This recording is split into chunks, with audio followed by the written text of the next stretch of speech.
After King Thanos revealed a giant statue of Lady Death, the comic cut to the next morning where Thanos was making the Cosmic Ghost Rider do the penance stare on him, expressing how beautiful it was. And King Thanos actually liked it so much that he would have it done every morning because it gave him flashbacks of all the terrible things he did, which he considered to be his fondest memories. King Thanos and young Thanos then met at the breakfast table where King Thanos explained that there was one being who thus far has been able to avoid him, and until it's dead, Lady Death couldn't be his. He then revealed that this being went by the Fallen One, and upon hearing this, Thanos grew frustrated, believing King Thanos brought him all this way just to fight some forgotten herald. So they began to argue for a bit, but then King Thanos stated that the Fallen One was on his way, so they needed to start preparing. After that, the Cosmic Ghost Rider stepped in, asking Thanos if he'd like to come with him to feed their dog, and surprisingly Thanos accepted the invitation, and after walking down a huge set of stairs, they made it to the bottom where it's actually revealed that Hulk is the pet that Ghost Rider was talking about. While he fed him, Ghost Rider said that they literally fed Steve Rogers to him a while back,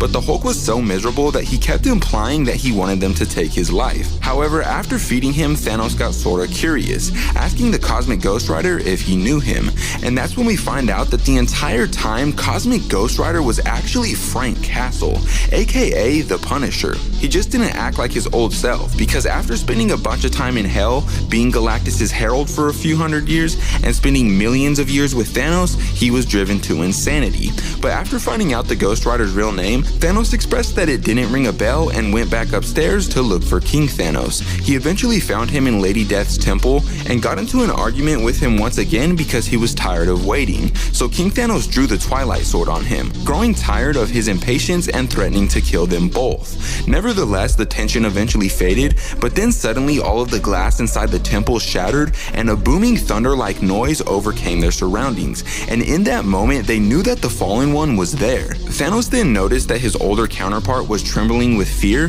which angered him, but King Thanos stated that he wouldn't get it because he's never faced a foe like this before, and that's when it's revealed that the Fallen One is actually an amped up version of the Silver Surfer. But sadly, that's when our issue comes to an end, so if you want to see what happens in the next issue, let me know in the comments down below.